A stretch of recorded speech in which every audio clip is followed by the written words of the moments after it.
Hidden Hindu में जो 7 character हैं प्लस 2 जो फिक्शनल कैरेक्टर हैं, उन 7 में से 2-3 ऐसे कैरेक्टर हैं जो कि बड़े ही हमेशा ही चर्चा में रहे। जी जैसे कि किसी ने बोला हनुमान जी देखे गए हैं, अश्वत्थामा मिला है। जी। इनकी कहानी क्या है? मतलब अगर कोई जैसे कि नए लोग जो हैं वो जानते नहीं कि क्यों इस अवस्था में, खासकर इन दोनों के बारे में। बाकियों की कहानी में मुझे लगता है कि बाकी लोग, ये 2 कैरेक्टर हमेशा किसी न किसी रूप में आज भी चर्चा के का पात्र विषय रहते हैं। करेक्ट। कहीं ना कहीं आपको मिलते गए हनुमान जी मिल गए वहाँ पे। तो क्या कहानी है, क्यों ये चिरंजीवी के रूप में यहाँ पे? देखिए, हनुमान जी तो मतलब सारों में सबसे भोले हैं और सबसे आसानी से बुलाने से आ भी जाते हैं। क्योंकि सबसे आसानी से बुलाने से आ जाते हैं, इसीलिए उनकी बातें भी इतनी हैं। जो आपको जिससे आप मिलते हैं, आप उसी की ना बात करते हैं। राइट। जिससे आप मिलेंगे ही नहीं, उससे आप उसके बारे में कितनी बात कर लेंगे। तो कई लोग पूछते हैं कि भूत प्रेत होते हैं क्या? तो जिस भी व्यक्ति ने हनुमान चालीसा लिखी थी, अगर आप उसकी लिखी हनुमान चालीसा को मान रहे हैं, तो उसी ने लिखा है कि भूत प्रेत निकट नहीं आवे। तो वो आदमी जो हनुमान चालीसा लिख के हनुमान को मानता है, वो भूत प्रेत को मानता है। तो अगर आप उसकी कई हनुमान उसके बनाए, उसके बोले हनुमान जी को मान रहे हैं, तो उन्हीं का बोला भूत प्रेत तो मानना पड़ेगा। दूसरे हैं अश्वत्थामा।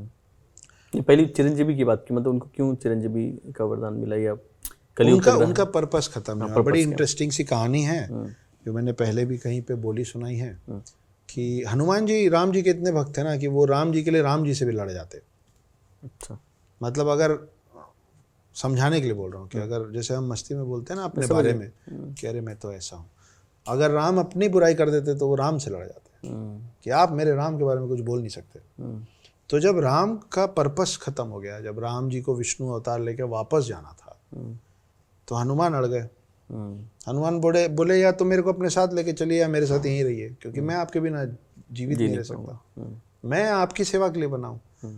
अब हनुमान जी बड़े भोले हैं ना, ऐसे भी भोलेनाथ के अवतार हैं। तो उनको वो मतलब सौम्य से, भोले से, सब बात मान लेने वाले, ऐसे ऐसे करके, है ना, ऐसे मान जाते थे। अब जैसे हम बच्चों को घर में बुद्धू बना के नहीं निकल जाते, राम जी हनुमान जी को वैसे बच्चों जैसे बुद्धू बना के निकल गए। उन्होंने अपनी एक अंगूठी उतारी, ज़मीन में एक क्रैक बनाया, उसमें अंगूठी गिरा दी। राम जी ने बोला उप्स, हनुमान मेरी अंगूठी लेके आ जाइए। हनुमान सूक्ष्म रूप में घुस गए अंदर। अंदर जाते जाते जाते जाते पाताल लोक में पहुँचे। वहाँ पे उनकी मुलाकात हुई शेषनाग से। शेषनाग खड़े होकर मुस्कुरा रहे थे। तो हनुमान जी बोले आप क्यों मुस्कुरा रहे हैं? बोले आप क्यों आए हैं यहाँ पे? तो बोले अरे वो मेरे राम की अंगूठी गिर गई, ऊपर वेट कर रहे हैं, मैं वो अंगूठी लेने आया हूँ, आपको दिखे क्या कहीं? तो शेषनाग फिर मुस्कुराने लगे। बोले क्यों मुस्कुरा रहे हैं? बोले पलट के देखो। तो हनुमान जी जब पलटे तो पीछे अंगूठियों का ढेर लगा हुआ था। तो हर कालखंड में राम जी, हर रेल में, हर मल्टीवर्स में राम जी हनुमान जी को ऐसे ही बुद्धू बना के चले जाते हैं। अब शेषनाग क्यों मुस्कुरा रहे थे, ये बात शेषनाग को कैसे पता है? वो उनका नाम शेषनाग है ही इसलिए कि पृथ्वी और चारों युग खत्म होने के बाद वो नाग जो शेष बच जाता है ना, अच्छा, उसका नाम है शेषनाग। तो उसको सब पता है। और शेषनाग कौन है? जो विष्णु के साथ होते हैं। तो विष्णु को सब पता है। तो वो शेषनाग को पता था कि ये फिर बुद्धू बन के आया है यहाँ नीचे। लेकिन हनुमान जी को यहाँ इसलिए छोड़ा गया है, 7 चिरंजीवियों का एक पर्पस है। वो पर्पस है कल्कि का साथ देना। काली के अगेंस्ट। काली मतलब काली माँ वाला नहीं, कलयुग के। जैसे बाली 2 हैं, एक त्रेता युग का बाली है जो सुग्रीव का भाई था, जो अगर अभी आप आदि पुरुष में भी वो उनका सीन दिया है, और दूसरा एक राजा बाली था। तो जैसे ये बाली में कंफ्यूजन रहता है ना कि बाली मतलब कईयों को सिर्फ एक ही मालूम है, तो 2 हैं। वैसे ही हम जब कलयुग में काली की बात करते हैं तो काली माँ की बात नहीं होती है, कल की अवतार की बात। नहीं, कल के अवतार के अगेंस्ट जो खड़े होने वाला है। अच्छा। त्रेता युग का मेन विलन था रावण। राम आपके अवतार थे, उनके खिलाफ कौन था? रावण। वैसे ही द्वापर युग में एक बहुत बड़ा राक्षस रहा है जिसका नाम रहा है साल्वा। वो खड़ा हुआ था कृष्ण के खिलाफ। तो कृष्ण अवतार थे और जो मेन था वो। वैसे ही कलयुग में कल्कि है मेन अवतार, और कल्कि जिसको परास्त करने के लिए, जिससे लड़ने के लिए, जिसको हराने के लिए आएंगे, उसका नाम है काली। तो काली इतना पावरफुल होने वाला है कि कल्कि को भी असिस्टेंस की जरूरत पड़ने वाली है, हेल्प की जरूरत पड़ने वाली है। उसलिए हनुमान जी और परशुराम जैसे दिग्गज बैठे हैं। वहाँ से लेके अब उस पर ज्ञान और बुद्धि भी चाहिए, इसलिए वेद व्यास भी हैं, क्योंकि वो वॉरियर नहीं है, यहाँ से चलते हैं। तो ये सब जब एक साथ आएंगे और कल्कि का साथ देंगे, तब जाके काली हारेगा और कलयुग का अंत होगा। तो उनका राम का पर्पस रावण को मारने के बाद मर्यादा पुरुषोत्तम राम बन के how a perfect man should be, Raymond's the complete man बनने के बाद उनका काम कंप्लीट हो गया था। उनका पर्पस ऑन दी अर्थ खत्म हो गया था, तो वो चले गए। हनुमान का नहीं हुआ तो वो कैसे जाएंगे? राइट, रुके हुए हैं। राइट, बिल्कुल सही। ठीक है, तो अभी एक और क्वेश्चन आता है, जैसे कि आपने बोला कि 7 अपने इमॉर्टल्स चिरंजीवी हैं जी, 2 आपके कैरेक्टर हैं जी। भारत में। कहीं ना कहीं चर्चा ये भी होती है कि कुछ ऐसे महापुरुष हैं जिनके बारे में बात होती है कि वो मरे नहीं हैं जी, जैसे एक वाकया है कि सुभाष चंद्र बोस जी के बारे में जी। कि वो भी नहीं मरे हैं। तो आप इन ऐसे बिलीव में, आपका ऐसी बातों में बिलीव है आपका? जी, मेरा बहुत बिलीव है। इनफैक्ट जब आप बुक पढ़ेंगे तो आपको इन सब के बीच में सुभाष चंद्र बोस का किरदार भी मिलेगा। अच्छा। मेरी किताब में आपको चाणक्य मिलेंगे, आपको सुभाष चंद्र बोस मिलेंगे, आपको सुषेण मिलेगा।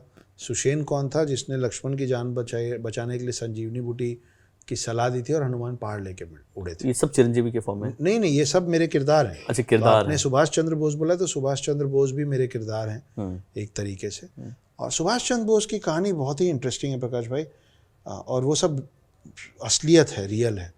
सुभाष चंद्र बोस अभी तक इंडियन गवर्नमेंट रिकॉर्ड्स में 5 अलग अलग बार 5 अलग अलग नामों से 5 अलग अलग जगहों पे मर चुके हैं। उसमें जो सबसे ज़्यादा एक्सेप्टेबल कंट्रोवर्शियल डिमाइस है उनका, उनके मृत्यु की जो सबसे ज़्यादा चर्चित और सबसे ज़्यादा एक्सेप्टेबल मान ली गई जो कहानी है, वो है 1945 में ताहिको फॉर्मोसा नाम की जगह पे प्लेन उड़ा, क्रैश हुआ और उसमें इनका, ताहिको फॉर्मोसा को अब हम ताइवान के नाम से जानते हैं, जिस पे अब चाइना हमला करने का प्लानिंग कर रहा है। तो उसको सबसे ज़्यादा माना गया है कि वहाँ मर गए। लेकिन आपको बड़ा ताज्जुब होगा जान के कि आखिरी जो तस्वीर है सुभाष चंद्र बोस की, जिंदा तस्वीर, वो पेरिस में खींची गई थी 1961 में, 1961 में। एक कहानी यहाँ भी है कि कोई किसी बाबा के फॉर्म में चल रहे हैं, गुमनामी बाबा के नाम, और इंदिरा गांधी बार बार उनसे मिलने भी जाती जी थी। वो गुमनामी बाबा के नाम से मध्य प्रदेश में जबलपुर के आसपास रहते थे। वो पर्दे के दूसरी तरफ से मिलते थे, उनको कोई देख नहीं पाता था, अपना चेहरा नहीं दिखाते थे, लेकिन बात करते समय वो कई बार बोलते थे कि पेरिस बड़ा खूबसूरत है। अच्छा। लेकिन जब आप गुमनामी बाबा के नाम से कुछ ढूंढेंगे तो भारत से पेरिस या देश के बाहर जाने वाला आपको कोई गुमनामी बाबा के नाम का शख्स या पासपोर्ट नहीं मिलता। प्लस गुमनामी बाबा का जब देहांत हुआ तो उनका जब सामान खंगाला गया तो उसमें सुभाष चंद्र बोस के हाथ की लिखी चिट्ठियां और उनको जिन्होंने सुभाष करके लेटर लिखा था वो भी मिला।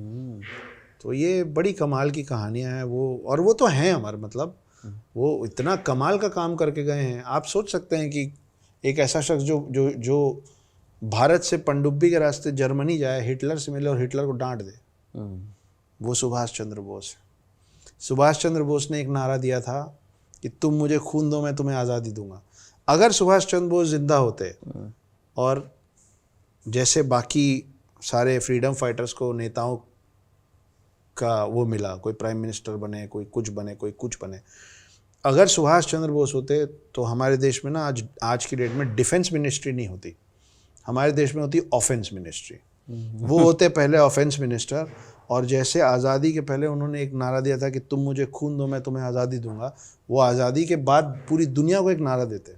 वो नारा होता कि हमारी तरफ उंगली दिखाओगे ना तो उंगली नहीं काटेंगे, पूरा हाथ काट देंगे तुम्हारा, और कोई हमसे नहीं लगता इस तरीके से। अगर सुभाष चंद्र बोस होते तो पाकिस्तान नहीं बन पाता, होने नहीं देता वो आदमी। पाकिस्तान नहीं बनता तो नेचुरली बांग्लादेश नहीं बनता। तो हम अखंड भारत का जो अब सिर्फ सपना रह गया ना, वो ऑलरेडी साक्षात्कार करने वाला वो व्यक्ति, उसको पॉलिटिकली बड़े गलत तरीके से रास्ते से हटा दिया गया। तो वो मेरे जैसे शख्स के लिए तो अमर है। ठीक है, तो बट आपको लगता नहीं कि ऐसी शख्सियत को किसने, मतलब किस तरह, किन लोगों ने गुमनामी में भेजा होगा, और क्या ज़रूरत पड़ गई कि वो डिफरेंट रूप में मतलब छुप के रह रहे हैं कहीं ना कहीं? भारत और ब्रिटेन के बीच में जो समझौता हुआ था आज़ादी का, ये ट्रांसफर ऑफ पावर है ना असल में, सत्ता हस्तांतरण है ना। हाँ, सत्ता हस्तांतरण, ये ट्रांसफर ऑफ पावर है, एक्चुअली फ्रीडम ऑन पेपर नहीं है। तो उस पर आप एक किराए का घर लेने जाते हैं तो उसमें 15 पन्ने का क्लॉज और आप ये कर सकते हैं और कील नहीं ठोक सकते हैं और रहता है ना। इनफैक्ट प्रॉपर्टी भी खरीदते हैं तो 100 साल के लिए जैसी कुछ बहुत सारी चीज़ें सुना है मैंने हाँ, किसी जी। हर चीज़ पे इतने पन्ने होते हैं। पूरे देश का ट्रांसफर ऑफ पावर हो रहा था तो पेपर वर्क हुआ था, उसको कहते हैं ट्रीटी। उस ट्रीटी में अनगिनत पॉइंट्स हैं, लेकिन उसमें एक बड़ा कमाल का पॉइंट है। वो पॉइंट ये है उनकी तरफ से, ब्रिटिशर्स की तरफ से, कि सुभाष चंद्र बोस जब भी भारत लौटेंगे आप उनको हमारे हवाले कर देंगे, जीवित या मृत, आप उनका बॉडी हमको दे देंगे। क्योंकि और हम उसमें लिखा हुआ है कि क्यों वो बॉडी आप इसलिए देंगे क्योंकि हम उस आदमी के बॉडी को प्रिजर्व करके ब्रिटेन के म्यूजियम में रखेंगे, ताकि हमारे आने वाली जनरेशन्स और पीढ़ियों को ये समझ में आए कि पूरे भारत में हमसे ज़्यादा स्मार्ट आदमी कोई नहीं था, हमको कोई कभी चकमा नहीं दे पाया। ये देखो, ये था जो सबसे तेज था, देखो ये म्यूजियम में पड़ा है हमारे। अब सुभाष चंद्र बोस बंगाली ब्राह्मण थे, हमारे में मृत्यु के बाद अंतिम संस्कार बहुत जरूरी है, नहीं तो मोक्ष की प्राप्ति नहीं होती है, अंत्येष्टि होना जरूरी है। आप उस आदमी का शरीर को ले जाके म्यूजियम में रख देंगे तो उसके साथ तो गलत हो जाएगा ना। राइट। ये बात सुभाष चंद्र बोस को पता थी कि ये जो ट्रीटी जिन लोगों ने साइन किया है, मैं नाम नहीं लूंगा, उन्होंने ये भी इस पे भी हाँ कराएंगे। तो मैं जब भी देश जाऊंगा उस पन्ने के हिसाब से, और उस पन्ने को अगर वो नकार देंगे तो देश की के उस पे अस्मिता पे सवाल उठ जाएगा ना कि लिखित नहीं मानते हो तुम। तो वो बोले कि जैसे भी रहूँगा कोई बात नहीं है, अगर देश के लिए ये करना पड़ रहा है तो ये भी सही, लेकिन उसमें ये तो नहीं लिखा था ना कि मैं मिल ही जाऊँगा। ये लिखा था कि मिल गए तो जीवित या मृत्यु। अब वो व्यक्ति आज तक मिला ही नहीं, तो वो इस देश का और दुनिया का सबसे बड़ा बहरूपिया है, and I have high regards and respect for him. मैं फिर अगेन सुभाष जी के सवाल पे आता हूँ कि फिर जब वो छुप के इंडिया में आए, और हम जानते हैं कि चलो एक ट्रीटी जो भी साइन हुई होगी उस समय जो भी कंडीशन रहे होंगे और जिन्होंने भी किया वो कहानी तो सेपरेट थी। अभी ये सवाल है कि अब तो एक डेमोक्रेटिक सरकार है यहाँ पे और भारत स्वतंत्र राष्ट्र तो है ही, तो क्या फिर भी उनको छुप के रहने की ज़रूरत है? जब इंदिरा गांधी और उनको सबको पता था कि गुमनामी बाबा सुभाष बाबू ही हैं, तो फिर उनको छुप के रहने की क्या ज़रूरत थी? पहली बात। दूसरी बात, वो खुल के भारत के विकास में या किसी भी तरह से वो खुल के क्यों नहीं अपना योगदान दे पाए? उनके नाम से अभी भी कई संगठन चल रहे हैं इस देश में जो अपना काम अभी भी उतनी शिद्दत से कर रहे हैं जितना उनके होने पे हो रहा था। दूसरा, वो जो ट्रांसफ़र ऑफ पावर की मैंने बात की, उसमें तो ये लिखा हुआ है ना कि जब भी तो आज भी अगर आप बोलेंगे कि ये उनका मृत शरीर है तो पन्नों के हिसाब से आपको उनको जमा करना पड़ेगा। तो वो जो कर सकते थे वो तो आप, मतलब एक व्यक्ति यहाँ एक आज़ाद हिंद फौज बनाया, जैसे हम बड़े आराम से बोलते हैं ना कि father of the nation is Gandhi, है ना, बापू। मेरा ये बहुत स्ट्रांगली ये मानना है कि देश का कोई बाप नहीं होता, देश के सिर्फ बच्चे होते हैं। साथ में आपने जवाहरलाल नेहरू को चाचा नेहरू बना दिया, पूरे देश के एक चाचा हो गए, दूसरे पिता हो गए, तो बाकी कहाँ है भाई? पूरा परिवार बनाइए, बड़े पापा बनाइए, हैं? पिता का भी तो पिता होता है, कहाँ है वो? तो कायदे से जो क्रेडिट सबको मिलना चाहिए था वो इक्वली डिवाइडेड है नहीं। तो सुभाष चंद्र बोस को वो जो रिश्तेदारी वाला मामला चल रहा है कि ये पिता हैं, ये चाचा हैं, उसमें सुभाष चंद्र बोस कौन है? कौन है वो? मेरे को जानना है कौन है। बड़े पापा हैं, छोटे चाचा हैं, उनको क्यों नहीं मिला? मतलब तो गलत है।